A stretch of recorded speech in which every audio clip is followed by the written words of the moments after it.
संतां के कारज आप खलोया, संतां के कारज हर कम करावण आया राम।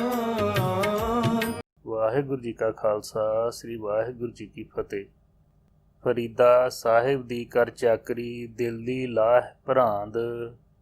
ਸ਼ਲੋਕ ਸੇਖ ਫਰੀਦ, ਅੰਗ 1381।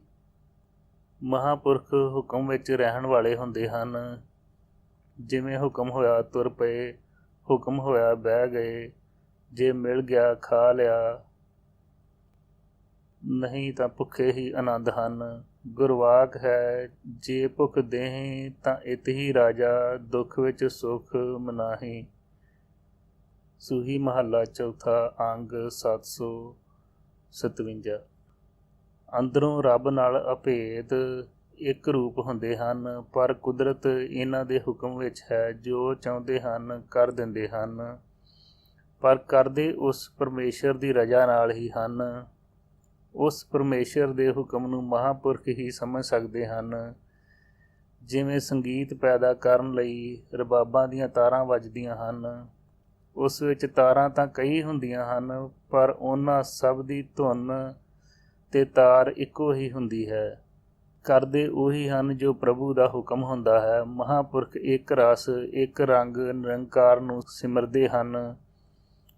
ਸਤਿਗੁਰ ਨੇ ਬਾਣੀ ਵਿੱਚ ਫਰਮਾਇਆ ਹੈ, ਕਬੀਰ ਧਿਆਇਓ ਇਹ ਰੰਗ। ਜਿਸ ਤਰ੍ਹਾਂ ਕਬੀਰ ਜੀ ਨੇ ਵਾਹਿਗੁਰੂ ਦਾ ਇੱਕ ਰਸ, ਇੱਕ ਰੰਗ ਜਾਪ ਕੀਤਾ, ਰੰਗ ਵਿੱਚ ਭੰਗ ਨਹੀਂ ਪੈਣ ਦਿੱਤਾ। ਕਬੀਰ ਸਾਹਿਬ ਨੂੰ ਹਾਥੀ ਅੱਗੇ ਬੰਨ੍ਹ ਕੇ ਗੰਗਾ ਵਿੱਚ ਸੁੱਟਿਆ, ਪਰ ਰੰਗ ਵਿੱਚ ਭੰਗ ਨਾ ਪੈਣ ਦਿੱਤੀ। ਇਹੋ ਹੀ ਤਾਂ ਸਾਹਿਬ ਦੀ ਚਾਕਰੀ ਹੈ। ਇਹ ਚਾਕਰੀ ਮਹਾਂਪੁਰਖ ਹੀ ਨਿਭਾਉਂਦੇ ਹਨ। ਆਪ ਵੀ ਤੇ ਆਪਣੇ ਸੇਵਕਾਂ ਨੂੰ ਵੀ ਇਹੀ ਮਾਰਗ ਦੱਸਦੇ ਹਨ।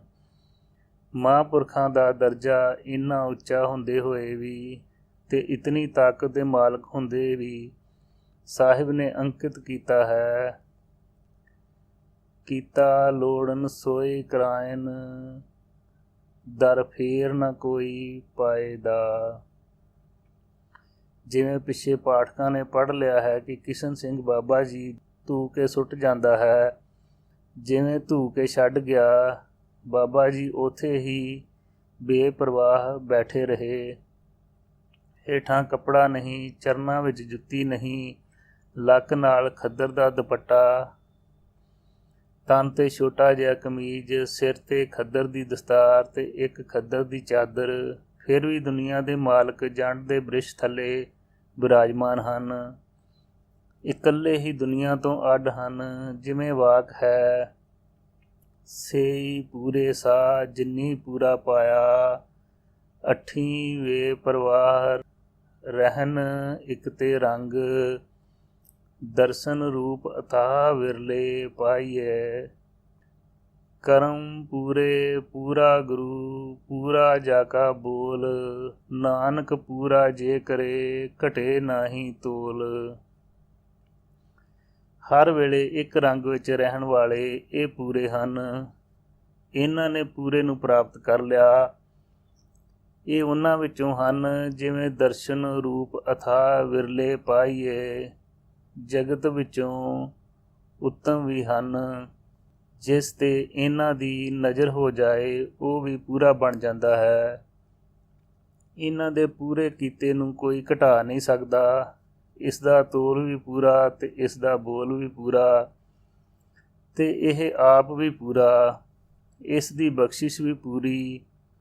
ਆਤਮ ਰਸ ਜੇ ਜਾਣੀਏ, ਹਰ ਰੰਗ ਸਹਿਜੇ ਮਾਣ, ਨਾਨਕ ਧੰਨ ਧੰਨ ਧੰਨ ਜਨ ਆਏ ਤੇ ਪ੍ਰਵਾਨ। ਜਿਸ ਕੰਮ ਲਈ ਗੁਰੂ ਨਾਨਕ ਦੇਵ ਜੀ ਸੰਸਾਰ ਵਿੱਚ ਆਏ ਤੇ ਆ ਕੇ ਕੀ ਵੇਖਦੇ ਹਨ। ਭਾਈ ਗੁਰਦਾਸ ਜੀ ਦਾ ਕਥਨ ਹੈ, ਬਾਬਾ ਦੇਖੇ ਧਿਆਨ ਧਰ, ਜਲਤੀ ਸਭ ਪ੍ਰਿਥਵੀ ਦਿਸ ਆਈ, ਬਾਝੋਂ ਗੁਰੂ ਗੋਬਾਰ ਹੈ ਕਰਦੀ ਸੁਣੀ ਲੁਕਾਈ। ਤਾਂ ਫਿਰ ਆਪ ਨੇ ਸੰਸਾਰ ਦੇ ਜੀਵਾਂ ਨੂੰ ਨਾਮ ਦਾ ਉਪਦੇਸ਼ ਬਖਸ਼ਿਆ। ਜਿਸ ਜਗ੍ਹਾ ਤੇ ਆਪ ਨੇ ਚਰਨ ਪਾਏ ਤੇ ਸੰਗਤਾਂ ਨੇ ਆਪ ਦੇ ਦਰਸ਼ਨ ਕੀਤੇ, ਪਰਮੇਸ਼ਰ ਰੂਪ ਗੁਰੂ ਨਾਨਕ ਦੇ ਦਰਸ਼ਨ ਕਰਕੇ ਸਭ ਦੇ ਮਨ ਸਿਮਰਨ ਦੀ ਲੜੀ ਵਿੱਚ ਪਰੋਏ। ਸਭ ਥਾਂ ਤੇ ਘਰ ਅੰਦਰ ਧਰਮਸ਼ਾਲਾ ਵਾਲੀ ਗੱਲ ਬਣ ਗਈ। ਗੁਰੂ ਨਾਨਕ ਪਾਤਸ਼ਾਹ ਜੀ ਦੀ ਕਿਰਪਾ ਨਾਲ ਫਿਰ ਗੁਰਵਾਕ ਹੈ, ਬਲਿਓ ਚਿਰਾਗ ਅੰਧਾਰ ਮਹਿ ਸਭ, ਕਲ ਉਦਰੀ ਇੱਕ ਨਾਮ ਧਰਮ। ਅਗਲੀਆਂ ਪਾਤਸ਼ਾਹੀਆਂ ਨੇ ਇਸ ਨਾਮ ਦੇ ਚਿਰਾਗ ਦੀ ਰੋਸ਼ਨੀ ਵਧਾਈ। ਅੰਤ ਦਸ਼ਮੇਸ਼ ਪਿਤਾ ਨੇ ਸਿੱਖਾਂ ਨੂੰ ਸ੍ਰੀ ਗੁਰੂ ਗ੍ਰੰਥ ਸਾਹਿਬ ਜੀ ਦੇ ਲੜ ਲਾ ਕੇ ਹੁਕਮ ਦਿੱਤਾ, ਸਭ ਸਿੱਖਨ ਕੋ ਹੁਕਮ ਹੈ ਗੁਰੂ ਮਾਨਿਓ ਗ੍ਰੰਥ। ਇਸ ਹੁਕਮ ਅੱਗੇ ਕੋਈ ਦਲੀਲ ਜਾਂ ਅਪੀਲ ਨਹੀਂ, ਸਭ ਸਿੱਖਾਂ ਨੇ ਮੰਨਣਾ ਹੈ। ਜੋ ਆਪਣੇ ਆਪ ਨੂੰ ਗੁਰੂ ਕਾ ਦਾਸ ਸਮਝਦਾ ਹੈ, ਦਸਾਂ ਹੀ ਪਾਤਸ਼ਾਹੀਆਂ ਨੇ ਆਪਣੇ ਸਮੇਂ ਵਿੱਚ ਗੁਰਸਿੱਖਾਂ ਨੂੰ ਮਾਣ ਬਖਸ਼ਿਆ, ਨਵਾਜਿਆ। ਉਹ ਨਾਮ ਦਾ ਚਿਰਾਗ ਜੋ ਗੁਰੂ ਨਾਨਕ ਦੇਵ ਜੀ ਨੇ ਜਗਾਇਆ ਸੀ, ਮਹਾਂਪੁਰਖਾਂ ਨੇ ਕਾਇਮ ਰੱਖਿਆ। ਸੰਸਾਰੀ ਜੀਵਾਂ ਵੱਲੋਂ ਵੀ ਜੋ ਸਲੂਕ ਕੀਤਾ ਗਿਆ, ਪਾਠਕ ਪਿੱਛੇ ਪੜ੍ਹ ਚੁੱਕੇ ਹਨ, ਅੱਗੇ ਵੀ ਪੜ੍ਹਨਗੇ। ਜਿਸ ਤਰ੍ਹਾਂ ਗੁਰੂ ਨਾਨਕ ਦੇਵ ਜੀ ਨੂੰ ਕਰਾਈਆ ਕਿਹਾ, ਗੁਰੂ ਅੰਗਦ ਸਾਹਿਬ ਜੀ ਦਾ ਪਲੰਗ ਮੀਂਹ ਦਾ ਬਹਾਨਾ ਕਰਕੇ ਖਡੂਰ ਸਾਹਿਬ ਤੋਂ ਬਾਹਰ ਕੱਢ ਦਿੱਤਾ ਸੀ। ਗੁਰੂ ਅਮਰਦਾਸ ਜੀ ਉੱਤੇ ਅਕਬਰ ਦੇ ਦਰਬਾਰ ਵਿੱਚ ਸ਼ਿਕਾਇਤਾਂ ਕਰਨੀਆਂ, ਗੁਰੂ ਅਰਜਨ ਦੇਵ ਜੀ ਦੀ ਸ਼ਹਾਦਤ, ਸਾਰੇ ਹੀ ਇਸ ਵਾਰਤਾ ਨਾਲ ਸੰਬੰਧ ਰੱਖਣ ਵਾਲੇ ਇਸ ਲੜੀ ਵਿੱਚ ਆ ਜਾਂਦੇ ਹਨ। ਜਿਨ੍ਹਾਂ ਨੂੰ ਪਾਤਸ਼ਾਹ ਨੇ ਇਸ ਚਿਰਾਗ ਨੂੰ ਕਾਇਮ ਰੱਖਣ ਲਈ ਹੁਕਮ ਲਾਇਆ, ਉਹਨਾਂ ਨੇ ਆਪਣੀ ਕੁਰਬਾਨੀ ਦੇ ਕੇ ਵੀ ਇਸ ਨਾਮ ਦੇ ਦੀਵੇ ਨੂੰ ਹਵਾ ਦਾ ਬੁੱਲਾ ਨਹੀਂ ਲੱਗਣ ਦਿੱਤਾ। ਇਹ ਉਹਨਾਂ ਵਿੱਚੋਂ ਹੀ ਇੱਕ ਮਹਾਂਪੁਰਖ ਹਨ ਜਿਨ੍ਹਾਂ ਬਾਰੇ ਤੁਸੀਂ ਪੜ੍ਹ ਰਹੇ ਹੋ। ਤੇਰਾ ਜਨ ਰਾਮ ਰਸਾਇਣ ਮਾਤਾ, ਪ੍ਰੇਮ ਰਸਾ ਨਿਧ ਜਾ ਕੋ ਉਪਜੀ, ਛੋੜ ਨਾ ਕਤਹੂ ਜਾਤਾ ਰਹਾਓ। ਬੈਠਤ ਹਰ ਹਰ ਸੋਬਤ ਹਰ ਹਰ, ਹਰ ਰਸ ਭੋਜਨ ਖਾਤਾ। ਜਿਨ੍ਹਾਂ ਦਾ ਇਹ ਦਰਜਾ ਹੈ, ਉਹਨਾਂ ਦੀ ਸੰਗਤ ਕਰਨ ਦਾ ਕੀ ਫਲ ਹੈ। 68 ਤੀਰਥ ਮੰਜਨ ਕੀਨੋ, ਸਾਧੂ ਧੂਰਾ ਨਾਤਾ। ਸਫਲ ਜਨਮ ਹਰ ਜਨ ਕਾ ਉਪਜਿਆ, ਜਿਨ ਕੀਨੋ ਸਾਉਤ ਵਿਦਾਤਾ। ਸਗਲ ਸਮੂਲ ਹੈ ਉਦਰੇ ਨਾਨਕ, ਪੂਰਨ ਬ੍ਰਹਮ ਪਛਾਤਾ। ਇਸ ਤਰ੍ਹਾਂ ਦੇ ਮਹਾਂਪੁਰਖ ਧੁਰ ਤੋਂ ਹੀ ਨਵਾਜੇ ਹੋਏ ਆਏ, ਕਿਸੇ ਬੰਦੇ ਦੇ ਨਵਾਜੇ ਨਹੀਂ ਆਏ। ਸਤਿਗੁਰ ਕੀ ਵਡਿਆਈ ਸਤਿਗੁਰ ਦਿੱਤੀ, ਧੁਰੋਂ ਹੁਕਮ ਬੂਝ ਨਿਸ਼ਾਨ। ਇਸੇ ਤਰ੍ਹਾਂ ਬਾਬਾ ਜੀ ਨੇ ਹੁਕਮ ਗਜਾਇਆ ਹੈ। ਇਸ ਦਾ ਵੇਰਵਾ ਇਹਨਾਂ ਦੇ ਇਤਿਹਾਸ ਵਿੱਚੋਂ ਮਿਲਦਾ ਹੈ। ਸੰਸਾਰ ਵਿੱਚ ਹੋਰ ਕੌਮਾਂ ਦੇ ਪਰ ਉਪਕਾਰੀ ਆਏ, ਜਿਨ੍ਹਾਂ ਨੇ ਗਰੀਬਾਂ ਦਾ ਮੁਫਤ ਇਲਾਜ ਕਰਵਾਇਆ। ਕਿਸੇ ਨੇ ਭੁੱਖਿਆਂ ਨੂੰ ਅੰਨ ਦਿੱਤਾ, ਨੰਗਿਆਂ ਨੂੰ ਬਸਤਰ ਦਿੱਤੇ, ਆਪਣੀ ਵਡਿਆਈ ਲਈ ਰੋਗੀਆਂ ਦੇ ਰੋਗ ਦੂਰ ਕਰਵਾ ਦਿੱਤੇ। ਡਾਕਟਰ ਨੇ ਨੇਤਰਹੀਣਾਂ ਨੂੰ ਨੇਤਰ ਦਿੱਤੇ। ਇੱਕ ਡਾਕਟਰ ਨੇ ਇੱਕ ਅੰਨੇ ਦਾ ਇਲਾਜ ਕੀਤਾ। ਕੁਝ ਸਮੇਂ ਬਾਅਦ ਡਾਕਟਰ ਨੇ ਦੇਖਿਆ ਕਿ ਜਿਸ ਨੂੰ ਮੈਂ ਠੀਕ ਕੀਤਾ ਹੈ, ਉਸ ਨੂੰ ਪੁਲਿਸ ਫੜ ਕੇ ਲੈ ਜਾ ਰਹੀ ਸੀ। ਡਾਕਟਰ ਨੇ ਉਸ ਨੂੰ ਪਛਾਣ ਕੇ ਪੁੱਛਿਆ ਕਿ ਪੁਲਿਸ ਤੈਨੂੰ ਕਿਉਂ ਲਿਜਾ ਰਹੀ ਹੈ। ਸਿਪਾਹੀ ਨੇ ਜਵਾਬ ਦਿੱਤਾ ਕਿ ਇਹ ਜੇਬ ਕੱਟਦਾ ਫੜਿਆ ਗਿਆ ਹੈ, ਇਹ ਮੁਜਰਮ ਹੈ। ਉਸ ਡਾਕਟਰ ਨੇ ਜੇਬ ਕੱਟਣ ਵਾਲੇ ਤੋਂ ਪੁੱਛਿਆ ਕਿ ਇਹ ਸੱਚ ਹੈ। ਪੜਤਾਲ ਕਰਨ ਤੋਂ ਪਤਾ ਲੱਗਾ ਕਿ ਇਹ ਠੀਕ ਹੈ। ਇਸ ਨਾਲ ਡਾਕਟਰ ਦੇ ਮਨ ਨੂੰ ਬਹੁਤ ਪਛਤਾਵਾ ਹੋਇਆ, ਕਿਉਂਕਿ ਜੋ ਮੈਂ ਇਸ ਦੇ ਨੇਤਰ ਠੀਕ ਕੀਤੇ ਤਾਂ ਹੀ ਇਸ ਨੇ ਚੋਰੀ ਕੀਤੀ, ਨਹੀਂ ਤਾਂ ਇਹ ਅੰਨਾ ਹੀ ਠੀਕ ਸੀ। ਡਾਕਟਰ ਨੇ ਫਿਰ ਵੀ ਇਹੋ ਜਿਹੇ ਕੰਮ ਕਰਦੇ ਆਪਣੇ ਰੋਗੀ ਦੇਖੇ ਤਾਂ ਉਸਨੇ ਮਨ ਵਿੱਚ ਸੋਚਿਆ ਕਿ ਮੈਂ ਇਹੋ ਜਿਹੇ ਪਰਉਪਕਾਰ ਨਾਲੋਂ ਉਂਝ ਹੀ ਚੰਗਾ ਹਾਂ। ਪਰ ਇਹ ਗੁਰੂ ਨਾਨਕ ਦਾ ਘਰ ਹੈ, ਜਿਨ੍ਹਾਂ ਕੋੜੀਆਂ ਦੇ ਸਰੀਰਕ ਕੋਹੜ ਦੂਰ ਕਰਕੇ ਉਹਨਾਂ ਦੇ ਮਨ ਦਾ ਕੋੜ ਵੀ ਦੂਰ ਕੀਤਾ। ਜਿਵੇਂ ਪ੍ਰਸੰਗ ਹੈ, ਇੱਕ ਦਿਨ ਗੁਰੂ ਨਾਨਕ ਦੇਵ ਜੀ ਜਾ ਰਹੇ ਸਨ। ਰਾਤ ਦਾ ਸਮਾਂ ਹੋ ਗਿਆ। ਇੱਕ ਪਿੰਡ ਦੇ ਕੋਲ ਪਹੁੰਚੇ, ਪਰ ਕਿਸੇ ਨੇ ਮੁਲਾਕਾਤ ਨਾ ਕੀਤੀ। ਮਰਦਾਨੇ ਨੇ ਬੇਨਤੀ ਕੀਤੀ, ਮਹਾਰਾਜ ਇਹ ਲੋਕ ਕਿਸ ਤਰ੍ਹਾਂ ਦੇ ਹਨ, ਕੋਈ ਬੋਲਦਾ ਹੀ ਨਹੀਂ। ਸਾਹਿਬ ਨੇ ਕਿਹਾ, ਮਰਦਾਨਿਆਂ ਆਪਣੀ ਪੱਗ ਨੂੰ ਹੱਥ ਪਾ ਲਈ, ਕਿਤੇ ਕੋਈ ਲਾਹ ਹੀ ਨਾ ਲਵੇ। ਪਿੰਡ ਵਿੱਚੋਂ ਲੰਘਦੇ ਕਈ ਆਦਮੀ ਮਿਲੇ। ਕਿਸੇ ਨੇ ਰਾਤ ਕੱਟਣ ਲਈ ਬੇਨਤੀ ਨਾ ਕੀਤੀ, ਸਗੋਂ ਅੱਗੇ ਚਲੇ ਜਾਣ ਲਈ ਤਾਕੀਦ ਕਰਦੇ ਰਹੇ। ਥੋੜ੍ਹੀ ਹੀ ਦੂਰ ਪਿੰਡ ਦੇ ਬਾਹਰਲੇ ਹਿੱਸੇ ਵਿੱਚ ਕੁਝ ਆਦਮੀ ਅੱਗ ਬਾਲ ਕੇ ਬੈਠੇ ਸਨ।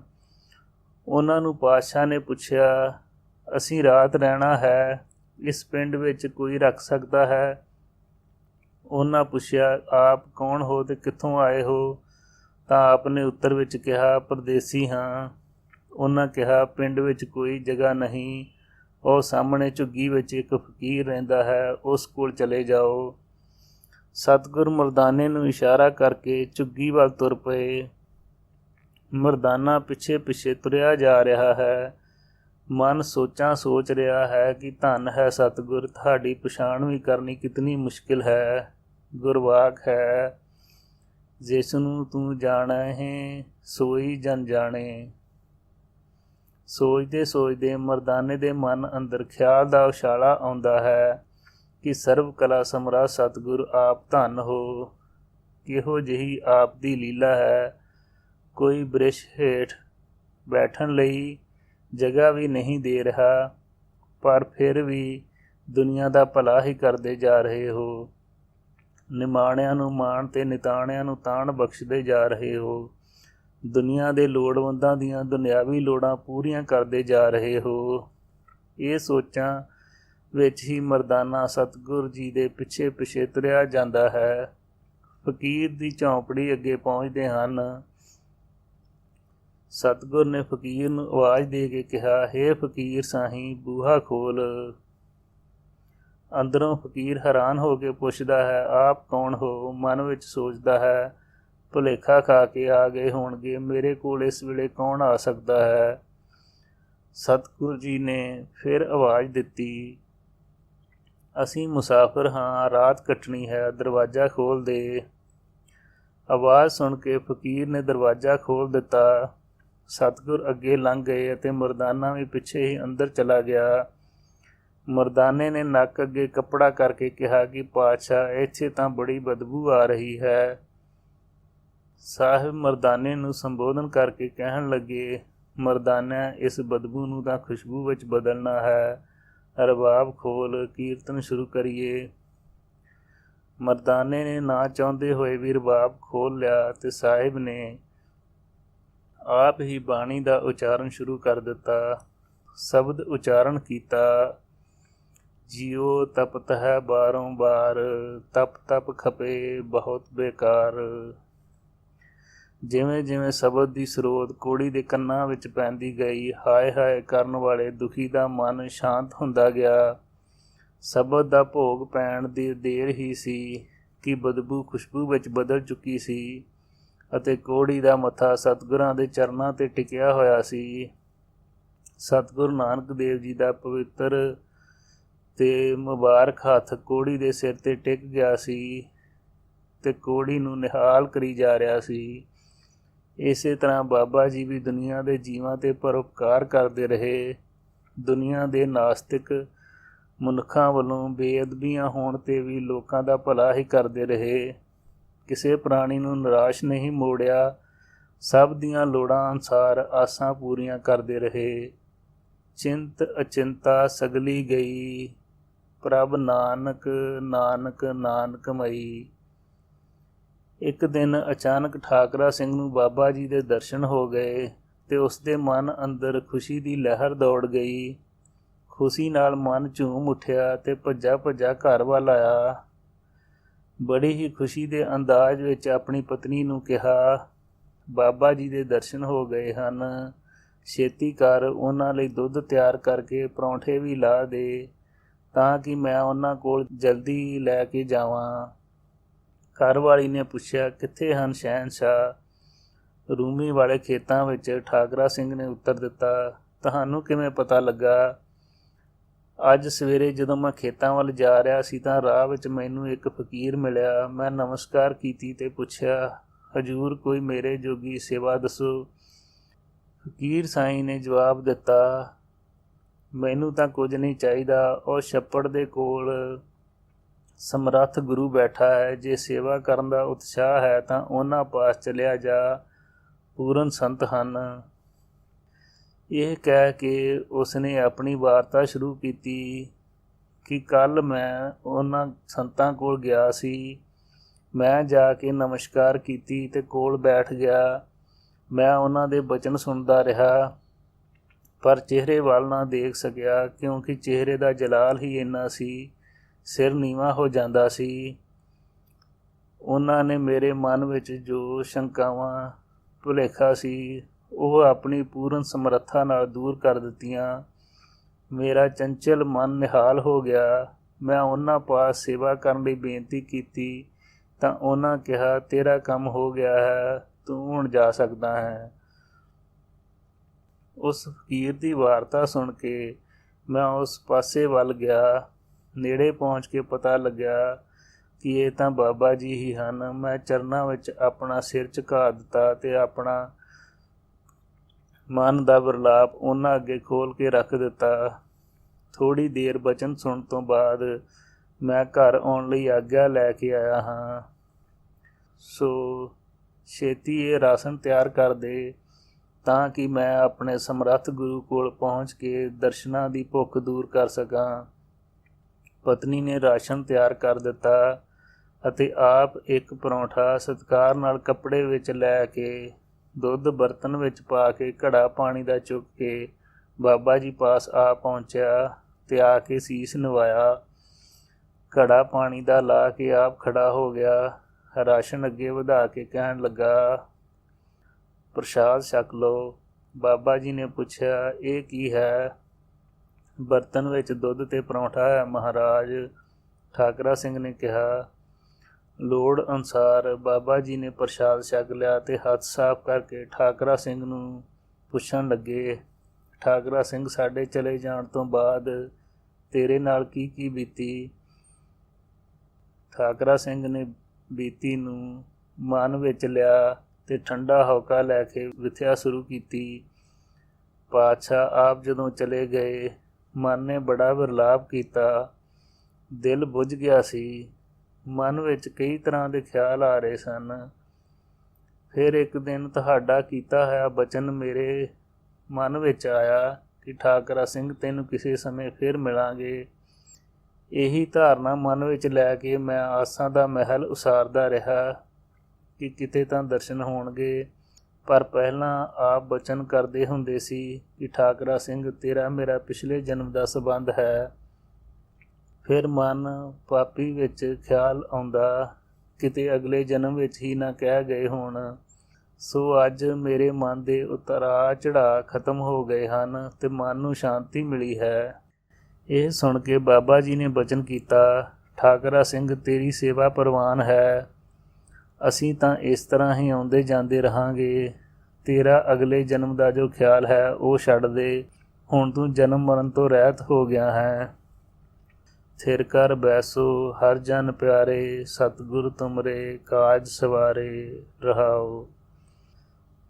ਠਾਕਰਾ ਸਿੰਘ ਨੇ ਹੱਥ ਜੋੜ ਕੇ ਬੇਨਤੀ ਕੀਤੀ, ਮਹਾਰਾਜ, ਜੇ ਤੁੱਠੇ ਹੋ ਤਾਂ ਮੇਰੀ ਔਲਾਦ ਦਾ ਵੀ ਆਪਣੇ ਚਰਨਾਂ ਵਿੱਚ ਨਿਵਾਸ ਕਰ ਦਿਓ। ਇਹਨਾਂ ਦਾ ਜਨਮ ਮਰਨ ਕੱਟ ਦਿਓ। ਬਾਬਾ ਜੀ ਨੇ ਬਚਨ ਕੀਤਾ, ਚੰਗਾ, ਜਿਵੇਂ ਤੇਰੀ ਖੁਸ਼ੀ ਹੈ ਹੋ ਜਾਵੇਗਾ। ਸੋ ਇਵੇਂ ਹੀ ਹੋਇਆ। ਠਾਕਰਾ ਸਿੰਘ ਦੇ 2 ਸਪੁੱਤਰ ਸਨ, ਵੱਡਾ ਸੁੰਦਰ ਤੇ ਛੋਟਾ ਰਾਮ ਸਿੰਘ। ਜਨਮ ਮਰਨ ਤੋਂ ਰਹਿਤ ਹੋ ਗਏ। ਅਗਲੀ ਪੀੜ੍ਹੀ ਪ੍ਰਮਾਤਮਾ ਦੇ ਚਰਨਾਂ ਵਿੱਚ ਜਾ ਬਿਰਾਜੀ। ਦਾਤੇ ਜੀ ਦਾਨ ਦੇ ਕੇ ਸ਼੍ਰੀ ਮਹਾ ਹਰਨਾਮ ਸਿੰਘ, ਉਪਮਾ ਬੇਅੰਤ ਕੈਸੇ ਕਹੇ ਏਕ ਰਸਨਾ, ਹੋਇ ਕੇ ਪ੍ਰਸੰਨ ਕੀ ਪਲ में ਨਿਹਾਲ ਕੀਓ। तेरे जैसा होर न जगत में दर्शना, सेवा करी एक ने अनेक कुल तार दीनी, जन्म मरण सदा राखिए कृपा निधान। कृपा दृष्ट देखो हाथ माथ को स्पर्शना, ਮਹਾਰਾਜ ਆਪ ਇੱਥੇ ਕਿੰਨੇ ਸਮੇਂ ਤੋਂ ਬੈਠੇ ਹੋ? ਠਾਕਰਾ ਸਿੰਘ ਨੇ ਪੁੱਛਿਆ। ਤੇਰੇ ਘਰ ਵਿੱਚੋਂ ਜਾਣ ਤੋਂ ਬਾਅਦ ਪਿੰਡ ਦੇ ਛਿਪਦੇ ਵੱਲ ਜਿਹੜੇ ਉੱਚੇ ਰੇਤ ਦੇ ਟਿੱਬੇ ਹਨ, ਉਹਨਾਂ ਦੇ ਵਿਚਕਾਰ ਰਹਿ ਕੇ ਕੁਝ ਸਮਾਂ ਬਤੀਤ ਕੀਤਾ। ਉਸ ਤੋਂ ਬਾਅਦ ਉਹ ਸਾਹਮਣੇ ਕਿਸ਼ਨ ਸਿੰਘ ਦੇ ਖੇਤ ਵਾਲੇ ਥੜੇ ਵੱਲ ਇਸ਼ਾਰਾ ਕਰਕੇ ਉੱਥੇ ਰਹੇ। ਉੱਥੋਂ ਖੇਤ ਵਾਲੇ ਨੇ ਸਾਨੂੰ ਖਿੱਚ ਕੇ ਇੱਥੇ ਛੱਡ ਦਿੱਤਾ ਸੀ। ਉਸ ਤੋਂ ਬਾਅਦ ਇੱਕ ਫਕੀਰ ਰਾਤ ਰਹਿ ਕੇ ਗਿਆ ਸੀ। ਠਾਕਰਾ ਸਿੰਘ ਨੇ ਕਿਹਾ, ਉਸ ਫਕੀਰ ਨੇ ਹੀ ਮੈਨੂੰ ਆਪ ਜੀ ਬਾਰੇ ਦੱਸਿਆ ਸੀ। ਫਿਰ ਬੇਨਤੀ ਕੀਤੀ, ਪਾਤਸ਼ਾਹ ਸਰਦੀ ਦਾ ਮੌਸਮ ਆ ਗਿਆ ਹੈ, ਆਪ ਦੇ ਰਹਿਣ ਲਈ ਕੋਈ ਉਸਾਰੀ ਕਰ ਦਈਏ। ਹਜ਼ੂਰ ਨੇ ਬਚਨ ਕੀਤਾ, ਠਾਕਰਾ ਸਿੰਘ ਜਗ੍ਹਾ ਆਪ ਹੀ ਬਣ ਜਾਏਗੀ, ਤੂੰ ਆਪ ਹੀ ਕਦੇ ਕਦੇ ਮਿਲ ਜਾਇਆ ਕਰ। ਹਜ਼ੂਰ ਆਪ ਇੰਨੀ ਤਾਕਤ ਦੇ ਮਾਲਕ ਹੋ ਕੇ ਵੀ ਦੁਨੀਆ ਵਿੱਚ ਇਉਂ ਵਿਚਰ ਰਹੇ ਹੋ, ਇਤਨੀ ਵੱਡੀ ਸਮਰੱਥਾ ਤੇ ਪਰਦਾ ਕਿਉਂ ਪਾ ਕੇ ਰੱਖਿਆ ਹੈ? ਬਾਬਾ ਜੀ ਨੇ ਹੱਸ ਕੇ ਬਚਨ ਕੀਤਾ, ਅਜੇ ਸਮਾਂ ਨਹੀਂ ਹੈ। ਦੁਨਿਆਵੀ ਮਨੁੱਖਾਂ ਨੂੰ ਕਿਸੇ ਵੀ ਚੀਜ਼ ਦੀ ਲੋੜ ਹੋਵੇਗੀ, ਪਰਮੇਸ਼ਰ ਦੇ ਹੁਕਮ ਨਾਲ ਦਿੰਦੇ ਰਹਾਂਗੇ। ਸਾਨੂੰ ਤਾਂ ਇਸੇ ਤਰ੍ਹਾਂ ਹੀ ਰਹਿਣ ਦਾ ਹੁਕਮ ਹੈ। ਲੋੜਮੰਦ ਨੂੰ ਨਿਰੰਕਾਰ ਆਪ ਹੀ ਪਛਾਣ ਕਰਨ ਦੀ ਬੁੱਧੀ ਬਖਸ਼ੇਗਾ। ਬਾਬਾ ਜੀ ਦੇ ਬਚਨ ਦੀ ਪ੍ਰੋੜਤਾ ਬਾਣੀ ਵਿੱਚ ਵੀ ਅੰਕਿਤ ਕੀਤੀ ਹੋਈ ਹੈ। ਸਾਚ ਨਾਮ ਮੇਰਾ ਮਨ ਲਾਗਾ, ਲੋਗਨ ਸਿਉ ਮੇਰਾ ਠਾਠਾ ਬਾਗਾ, ਬਾਹਰ ਸੂਤ ਸਗਲ ਸਿਉ ਮੌਲਾ, ਅਲਿਪਤ ਰਹੋ ਜੈਸੇ ਜਲ ਮੈਂ ਕੌਲਾ ਰਹਾਓ। ਧੰਨ ਹਨ ਇਸ ਤਰ੍ਹਾਂ ਦੇ ਮਹਾਂਪੁਰਖ। ਬਾਬਾ ਜੀ ਸਵੇਰੇ ਆਪ ਲਈ ਕੀ ਹਾਜ਼ਰ ਕਰਾਂ? ਬਾਬਾ ਜੀ ਨੇ ਬਚਨ ਕੀਤਾ, ਥੋੜ੍ਹਾ ਜਿਹਾ ਦੁੱਧ ਹੀ ਲੈ ਕੇ ਆਉਣਾ। ਠਾਕਰਾ ਸਿੰਘ ਸਿਰ ਝੁਕਾ ਕੇ ਘਰ ਵੱਲ ਨੂੰ ਚੱਲ ਪਿਆ। ਇਸ ਤਰ੍ਹਾਂ ਇੱਥੇ ਵੀ ਸੇਵਾ ਕਰਦਾ ਰਿਹਾ। ਇੱਥੇ ਬਾਬਾ ਜੀ ਕੋਈ 10 ਸਾਲ ਤੱਕ ਰਹੇ। ਇੱਥੇ ਬਾਬਾ ਜੀ ਦੇ ਪ੍ਰੇਮੀ ਆਉਂਦੇ ਰਹੇ। ਉਹਨਾਂ ਬਾਰੇ ਜਿੰਨਾ ਕੁ ਲੇਖਕ ਨੂੰ ਵੇਰਵਾ ਮਿਲਿਆ ਹੈ ਉਹ ਅੱਗੇ ਅੰਕਿਤ ਕੀਤਾ ਜਾਵੇਗਾ। 10 ਸਾਲ ਤੱਕ ਰਹਿਣ ਦੇ ਸਮੇਂ ਵੇਰਵਾ ਸੰਤ ਸ੍ਰੀ ਰਾਮ ਸਿੰਘ ਜੀ ਮਲੂਕੇ ਵਾਲਿਆਂ ਤੋਂ ਪਤਾ ਲੱਗਾ ਹੈ। ਸ੍ਰੀ ਵਾਹਿਗੁਰੂ ਜੀ ਕਾ ਖਾਲਸਾ, ਸ੍ਰੀ ਵਾਹਿਗੁਰੂ ਜੀ ਕੀ ਫਤਿਹ।